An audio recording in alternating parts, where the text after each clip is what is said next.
झापा क्षेत्र नम्बर 4 का म जस्ता हजारौँ युवाहरू आज परदेशमा पसिना बगाइरहनु भएको छ आफ्नो बाल बच्चाहरूको शिक्षा स्वास्थ्यको लागि।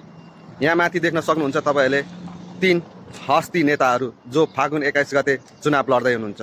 यसपालिको मत तपाईँको हातमा छ। तपाईँले यस्तो मान्छेलाई चुनेर सदनमा पठाउनुहोस् कि भोलिको दिनमा आउने भाइ बहिनीहरूले परदेशी भूमिमा पाइला टेक्न नपरोस्। आउने सरकारले अरू केही गर्न नसके पनि स्वास्थ्य र शिक्षामा चाहिँ विकास गरिदिएदेखि हजारौँ युवाहरू परदेशबाट साँच्चै नै आफ्नो गाउँघर फर्किन्थे होला के। त्यही भएर तपाईँको अधिकार हो यसपालिको भोट हाल्ने। तपाईँले यी 3 हस्तीमा क्षेत्र नम्बर 4बाट कसलाई जिताउन चाहनुहुन्छ त्यो तपाईँको हातको कुरा हो। तर तपाईँको भोट यसपालि खेर नजाओस्।